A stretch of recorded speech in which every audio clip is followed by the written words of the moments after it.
Welcome back to the Morning Blend with our series Money Sense with Karen Ellenbecker. Love today's topic. According to a Stage of Life statistic, get this, more than half of all teenagers say they are actually afraid of money. Afraid they're not going to have enough, right? Karen is here to help break down why and provide a good plan for teaching them to be responsible with their money, which is always the goal, correct? Yes, it is. It is. And when you think about it, when I sit down with clients, one of the big things is I wish somebody had taught me about credit and they had taught to me about debt, and they're worried about their kids because they come out of college and so often the client is saying to me, you know, my son wants me to co-sign on a note. And it's like, well, they got a good job. They have bad credit.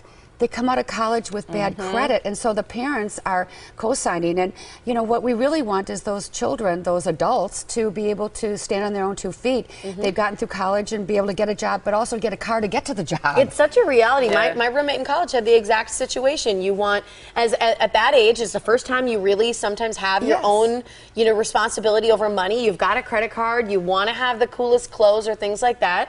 And she overspent. She's kind of like, she always said, free money. And it's like, it's not free money. No. And this is a really important thing for people. And credit card companies target college age kids. They target them, and you know, they really do know that the parents are going to pick up the bill. Right. When push comes to shove, hers didn't. They're gonna pick up the bill. And you know, what are you really teaching your child on? What I love is that you have this year-by-year breakdown, and this is great for college kids, but I think people could improvise a little with what you're going to teach us right now and do it even younger. But kids have reason to be scared. They've got credit card debt, sometimes from college, school loans. They fear getting a job. They have little or no exposure to managing money. So starting when your child is a freshman, you say give them the amount of money they will need each month and then help them budget. Open a checking account, savings account, and a debit account. So that's freshman year. Yep. And you know, I have to say that this works. I did it with my daughter Julie, and it was like, how do I teach her about money?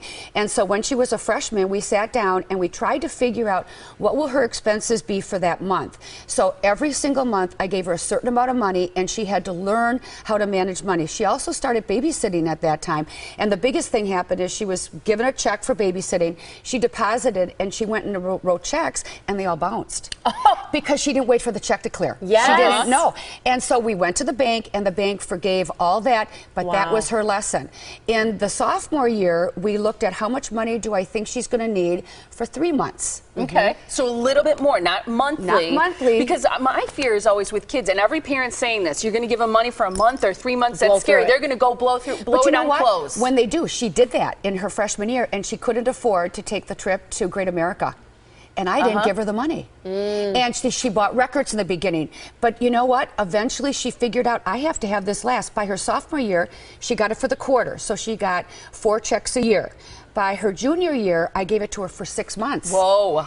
And she had to manage. Now she was working, she had car payments. And in her senior year, I gave her 1 big check for the year. And I have to tell you, by the time she got to college, and even now, she learned to budget. She went through all of the debiting cards and the expenses with debiting, her credit card. I mean, it was a wonderful way. You know, it doesn't work with everyone, but trying to figure out what will work with your child to help them to learn how, it's really about budgeting. We get that big B word that we keep talking about, but helping them to budget. So you're just slowly expanding the amount of time that they have to budget their own. That freshman year is 1 month at a time, sophomore year 3 months at a time, junior year 6 months at a time, and then when they're senior, you give them the year's worth up front, and they have to manage it. And you don't know about prom. I mean, that came in. So there's extra expenses that you're going to contribute to. The other thing it did was my daughter started to figure out how to shop smart. Yes, that's what I think. All of a sudden, racks. I was going to say, I'm always steering my daughter over there, and she's like, yeah, but this is really cute. And I'm like, yeah, but let's go to this way. I think that's the best way to teach them the value of that. And I love asking juniors and seniors this question that you proposed. Talk to your teen about college in terms of the cost of an advanced education. How do they feel about owing money for their education after graduation? Because a lot of times parents don't talk to, they just assume that they're going to have it, that they'll take out student loans and they're going to pay it. But often if you approach it that way, number one, it's going to make them really think about the debt and the cost of education. I had one client that figured out the education was going to be like $30,000 a year or something, and went to the car dealership and said, that's what this car costs. So that they could have a concrete image of what this education, you know, we could buy 4 cars for your college education.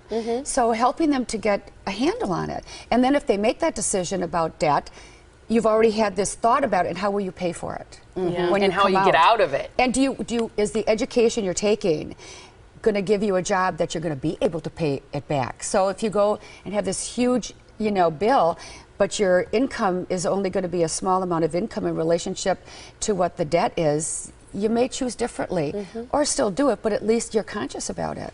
Well, it's important to know what your options are and to know where you fall in those financial aid brackets so that you know how much you're going to have to owe after college.